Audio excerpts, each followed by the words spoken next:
negative silang tatlo. Dinala ko na nga sa ibang testing center yung DNA para kumuha ng second opinion. Wala talaga eh. Saan ka magsisimulang maghanap? Basta nga alam ko hindi ako titigil. Tingnan mo ang nagbabalik, ang mag-inang mayaman daw. Wala na po kaming matutuluyan eh. Puntahan mo yung ex-bugaw mo, si Kadyo. Huwag na lang tayo dito, sa iba na lang. Anak, wala na tayong titirahan pa. Papatayin na ba tayo ng mga pinagkakautangan mo? Hindi pa naman. Yan ang Nina, I was hoping talaga na Sorry, binigo kita. hindi naman mabibigyan ng solusyon ang pangalan mo, ang mga problema ko. Hindi ko na kaya ito, Carmela. Gusto kong bumalik sa dati. Gusto kong tumawa uli. Gusto kong maging lolo uli. Pero Sir Nan, hindi pa natin nakikita si Ana Karenina. Nakita na natin ang mga apo natin. Wala na akong ibang panghihilingin kundi makasama muli si Ana, si Karen at si Nina. Wala nang saysay pa yung paghanap sa tunay na Ana Karenina dahil nakita na namin kayong tatlo. Dito sila titira kahit hindi sila tunay na Monte Claro? You have to do something. Hindi sila pwede makabalik dito. Ana Karenina, andyan ang sasakyan. Halika na. Tara na, gusto ko nang makilala ang lolo at lola ko. Halika nga dito. Ikaw naman. Bakit ayaw mo bumalik dun sa mansyon, ha? Ayaw mo bang balikan yung malambot na kama, yung masasarap na pagkain, at saka, narinig mo ba yung sinabi ni Lolo? Pag-aaralin nila tayo sa mamahaling school. Karen, gusto kong kasama yung nanay ko. Kaya lang naman ako pumayag na magpakilalang Ana Karenina para dun sa pera pang pa-opera ni nanay. Oh. Tapos ngayon magaling na yung nanay mo, dead mang nasa mga Monte Claro, ganun. Ayaw mo nang mabuhay ng maganda, ng magara, ganun. Karen, ang nanay ko yung buhay ko. Ana naman eh. Ayokong kasama yung Nina. Mas gusto kita. Naku, lagi kami mag-warla noon, no? Hindi kami makasundo noon. Tsaka alam mo, Ana, sa totoo lang, nakita ko yung lungkot sa mukha ni Lola nung sinabi mong hindi ka na babalik sa mansyon. Kitang-kita ko yung sadness sa mga mata niya. Hindi mo na ba siya mahal? Mahal, syempre. Kaya lang, gusto kong makasama yung nanay ko. Lola?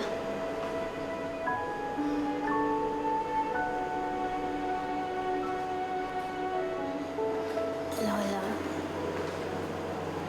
Lola, sorry po. Bakit ka nagsusorry? Tama naman ang sinabi mo eh.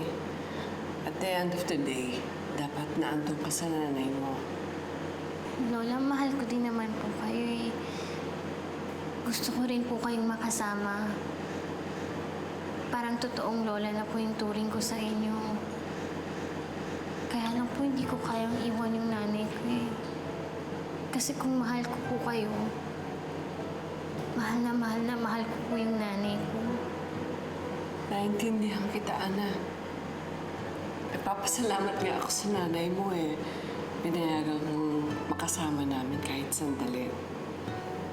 Alam mo, humahanga ako sa'yo dahil ang sarap mo magmahal.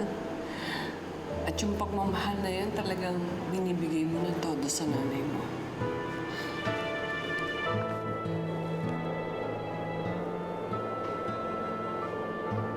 Halika nga dito, Karen.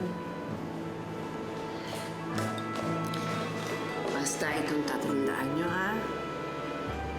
Apo ko kayo. Kahit anong mangyari.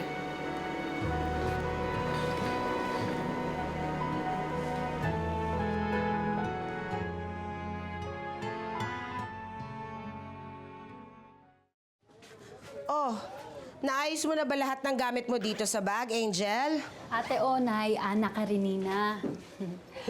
Yun na po ang tawag mo sa akin kasi yun ang tunay kong pangalan. Lagi ko nakakalimutan. Ana Karenina Monteclaro. Diyos ko, hindi ako makapaniwala. Isa ka palang eredera, Diyos ko. Biruin mo, nakita kitang lumaki sa bukid. Tapos mayaman ka pala. Eh, yung pinagtataniman natin dun eh, kayang-kayang bilhin ng pamilya mo.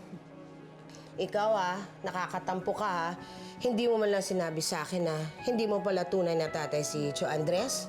Na anak ka ni Margarita Monteclaro? At dahil babalik ka na sa kanila, dapat yung 10 million, amin na ha.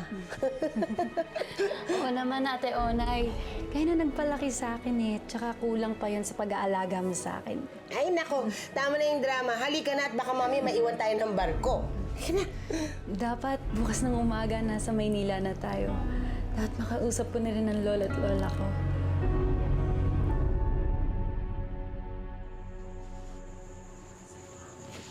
Nay, gabi na. Ano pang ginagawa niyo dito? Matulog ka na. Hindi ka pa lubusang magaling. Oo, pero huwag mo ko intindihin. Ayos lang ako. Hindi pa rin naman ako makakapagpahinga. Hinihintay ko pa yung kapatid mo. Na hindi na uuwi yun. Babalik na si Ana sa mansyon. Tiyak ako mas gugustuhin niya ang buhay ng mga Monteclaro kaysa sa buhay natin rito. Huwag mo nga sasabihin yan, Becky. Hindi naman siguro ganun si Ana. Hindi naman niya siguro tayo ipagpapalit sa ibang pamilya. Ana! Ana! Ay, ano ka? Dapat bumalik ka. Akala ko babalik ka na sa mansyon eh. Akala ko silang pipiliin mo. Nay naman, kayo po ang pamilya ko, kaya sa inyo po ako uuwi. Becky, tingnan mo, oh. Sabi ko naman sa'yo, mahal na mahal tayo ni Ana. Hindi niya tayo pagpapalit sa mga mayayaman. Halika na, kumain ka na ba? Halika, pasok muna tayo sa loob. Kaya lang, daing lang ang ulam, ha? Pasensya ka na.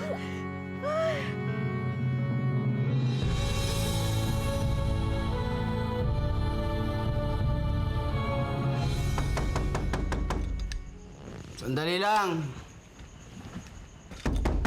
Teka lang. Ano ba yan? Bumalik ka na kagad. No! Tamang-tama. Magluto ka ng chicharon para makakain tayo. Ano? Magluto ka. Hoy, hindi na ako utusan dito, no?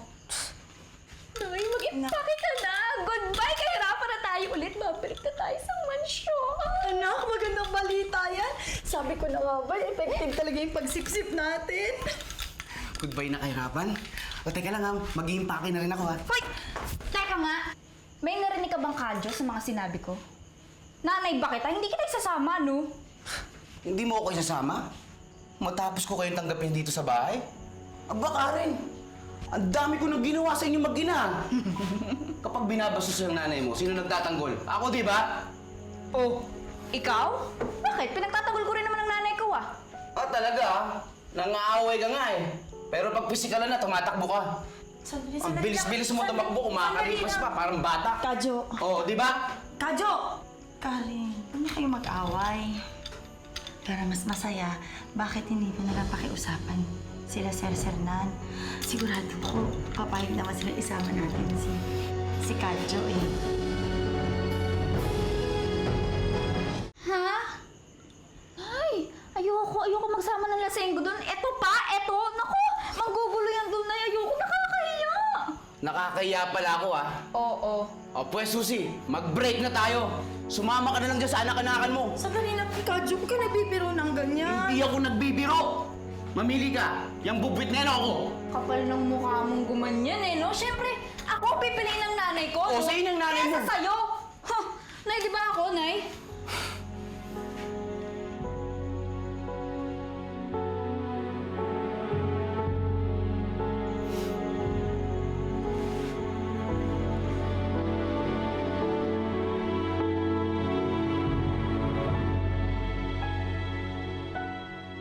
Bakit ka bumalik? Pahirap ka talaga. Ate naman eh. Ate, gusto ko kayong makasama ni nanay. Papupursigin ko po yung pagtitinda ko ng daing. O kaya maghanap pa ako ng ibang pagkakakitaan. Sa tingin mo ba sapat yun? Eh, ang mahal ng gamot ni inay. Akala mo kahit na 500 sa isang araw, hindi kaya yun. Kulang na kulang yun. Kakatulong ka na sana. Na sana pambayad mo sa nag-alaga sa'yo. Kahit kailan talaga pabigat ka. Becky! Yung Nay, Ano pinagsasabi mo dyan? Ha? Hindi ganyan ang pagpapalaki ko sa'yo. Bakit ba pinipilit mo si Ana na bumalik doon sa mga Monteclaro? Tayo ang pinili niya. Buo na ang pamilya natin, hindi ka pa ba masaya? Hindi, Nay. Dahil hanggat nandyan yan si Ana, ramdam na ramdam ko na mas mahal mo siya kaysa sa akin. Anak, hindi totoo yan. Totoo yan, Nay. Si Ana ang mas importante sa'yo. Si Ana ang mabait, si Ana ang mahusay, si Ana ang lahat. Pinagpalit mo ko dyan sa walang kwentang ampon na yan.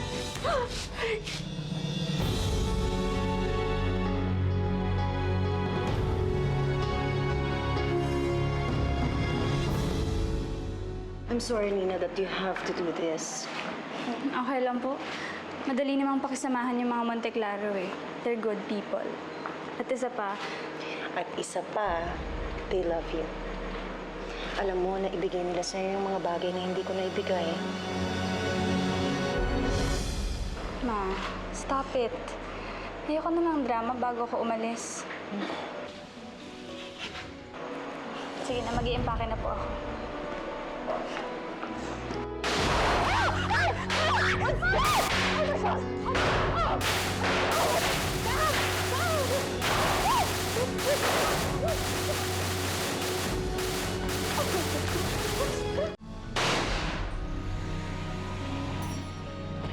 Tatawag ako ng pulis.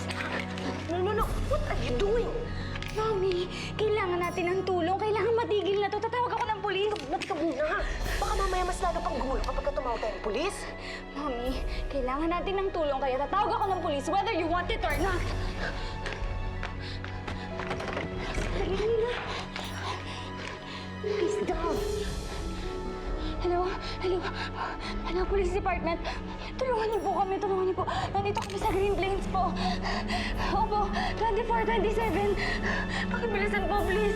Please.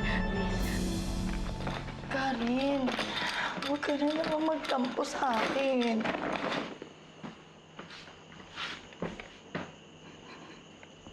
Nay, siya yung pinili niyo eh. Kala ko ako na anak niyo. Ako na nasimulan sa pool kasama niyo, Nay. Yun yung pinili niyo eh. Anak, mahal ko tsaka mo eh. Nay naman, sinasaktan niya kayo. Alam niyo yun. Bakit ba kayo nagmamahal ng nananakit sa inyo, ha? Anak, gano'n naman talaga eh. Minsan, magmamahal ka, tapos masasaktan ka. Karen, may mga bagay na nabibigay sa akin ng tsukadyo mo. Na sa kanya ko lang nakukuha. Nay, sabihin niyo sa akin, ano yun? Sabihin niyo sa akin yung utang na loob, pagtatrabahuhan ko, paghihirapan ko yun, hahanapin ko yun, ako lang yung pinili. Hindi mo maintindihan yun, anak. Hindi mo maintindihan.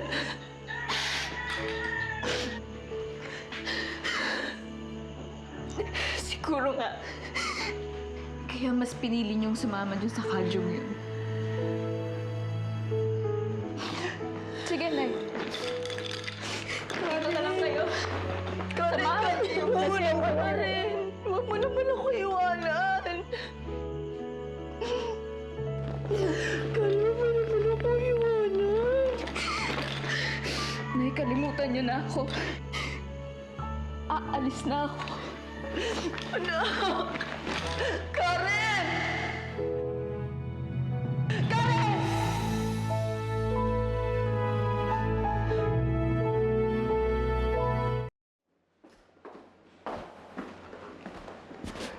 Karen! Wala. Mabuti dumating ka kagad. O, asan ang nanay mo? Ba't di mo kasama? Hayaan niyo na lang po yun. Teka, may problema ka ba? Bakit ka umiiyak?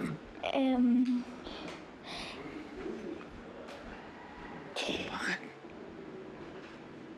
Si nanay po kasi.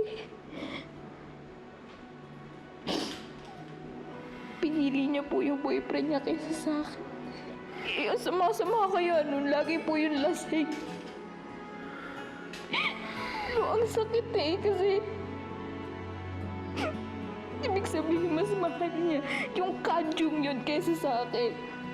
Hayaan mo na yun. Mahal ka naman namin ng Lola Carmela mo eh. Hindi ka namin tatakwil. Ibibigay namin lahat ng gusto mo.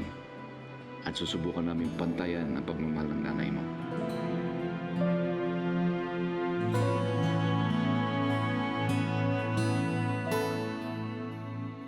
Lintik naman, Susi. Bakit pinayagan mong umalis yun?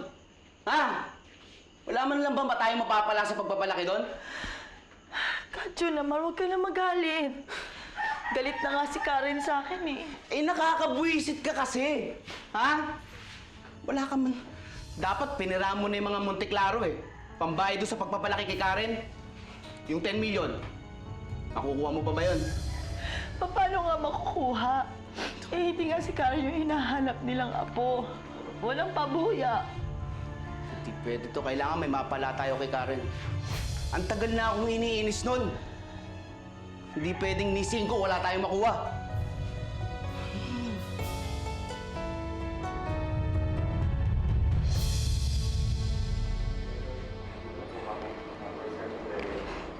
May hinala po ba kayo kung sinong pwedeng gumawa nito? Meron po! Wala po, wala. Wala naman kami kaaway. Tingin ko talagang napagdiskitahan lang kami ng mga adik dito.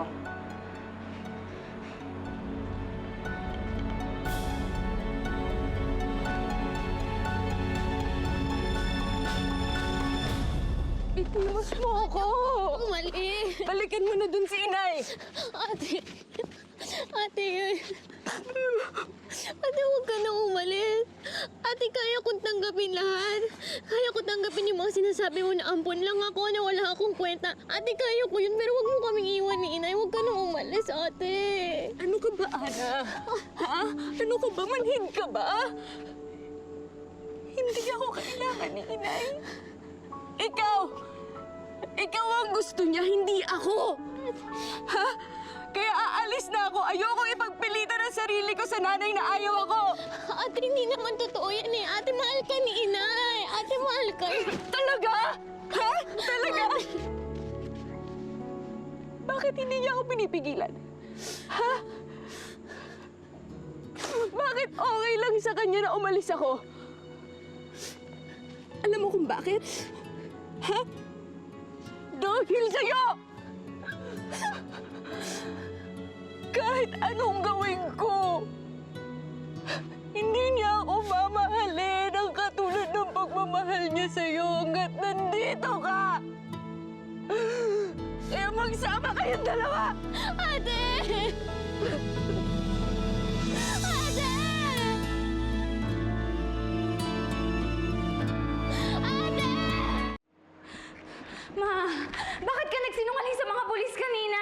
Bakit hindi mo sinabi yung tungkol sa death threat? Sigurado ako sila yung may pakana nito. Tina, it will only complicate things. Besides, ang laki ng utang ko sa kanila.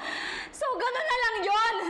Hahayaan mong takutin na lang nila tayo. Tina, meron silang karapatang magalit sa atin. Okay, may kasalanan ako sa kanila. Nangutang ako sa kanila. Okay, Nina, the Monteclaros, pwede nila tayong tulungan. Pwede tayong umutang sa kanila. Sila lang ang makakasalba sa buhay natin, Nina. Can you please help me? Can you tell them na uutang ako sa kanila? Can you do that for me? Please, Nina.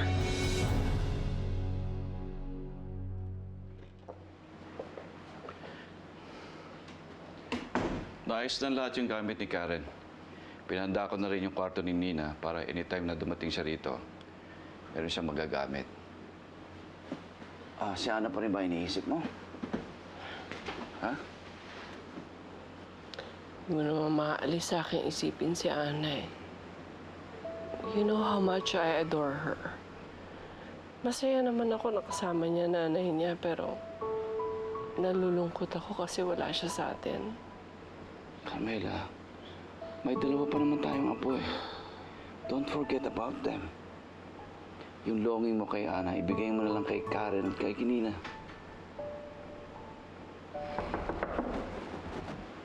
Tuloy.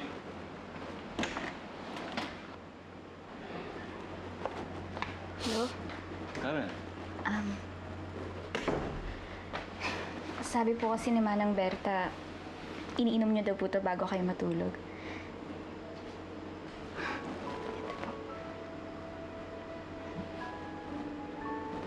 rin sa inyo. Oh, salamat.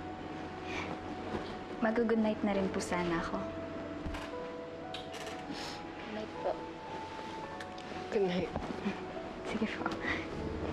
Karen, salamat ha. Salamat. Sige po. Good night. Good night.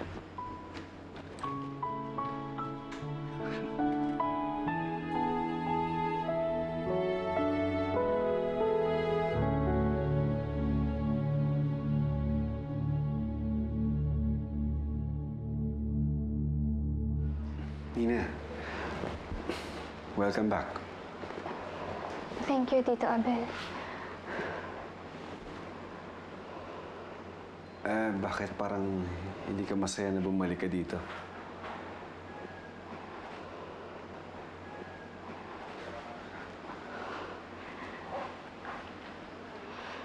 We have a problem, Tito. My mom. Kailangan niya ng pera. Pwede po bang mangutang sa inyo?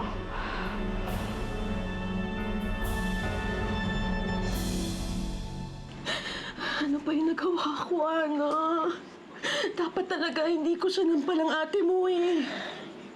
Papayana na talaga ako, ina. Nay, hindi po. Huwag kayong mag-alala, Nanay. Bukas na bukas hahanapin ko po si ate. Kung kinakailangan ko pong lumuhod, gagawin ko po. Tama na, Nay. Ana? Nay, tama na po. Okay lang naman po sa akin na sinasabihan ako ng masama ni ate. Pero mali yun. Pareho ko kayong anak. Pareho ko kayong mahal. Kaya hindi rin tama na sasabihin niya na mas matimbang ka sa akin. Halika na. Hanapin na natin ang ate mo. Aling Naida! Ana, Aling Naida! May balita po ako tungkol po kay Ate Becky. Bakit? Anong nangyari kay ate? Hindi kasi siya dumitingin sa dinadaanan niya eh. Ay, nakahandusay sa daan. Nabundol ng jeep. Ano?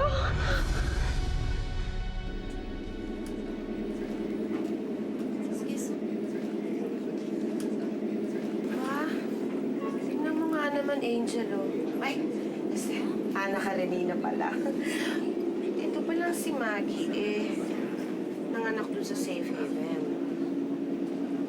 Doon ka pala pinanganak.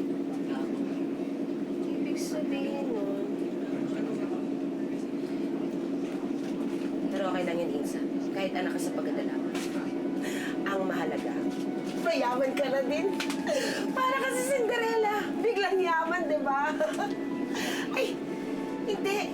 Hindi pala Cinderella yun. Si Anastasia. Yung lumaking mahirap, pero heredera pala. Naku, nakakatawa.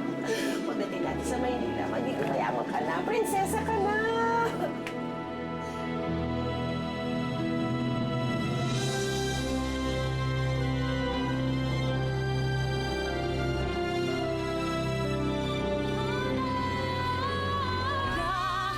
Iiyak na naman dyan. Ipadala ka naman sa kadrama ng ate mo. Totoo naman kasi, Tindy. Parang inagaw ko talaga yung atensyon ni inay kay ate. Basta, Tindy, buo na yung desisyon ko. May bisita po kayo. Bumalik ka. Akala ko ba kailangan ka ng nanay mo? Mas kailangan ni Ate Becky si inay. Ayoko po maging sagabal sa kanila. Alam nyo, Aling Naida, dapat po hindi ko po sabihin sa inyo eh. Ano ibig mo sabihin, Dindo? Kaya lang naman po umalis si Ana para po di na po magtampo yung anak nyo. Para po di nyo po maagawan ng pagmamahal nyo. Ma! Nandito na sila. Ba't hindi ka kumukontra? Ano pa bang magagawa ko? Bahay ito ng lolo't lola mo. Pero, Mami, Carla, why don't you do something about it? Total, ikaw naman madalas nila makasama eh. Natutuwa ako para sa'yo talaga. Eh kaya lang, paano mo mapapatunayang ikaw si Ana Karenina? Huwag mo nang isipin yan, ate. May pruweba naman ako na ako ang tunay na apo.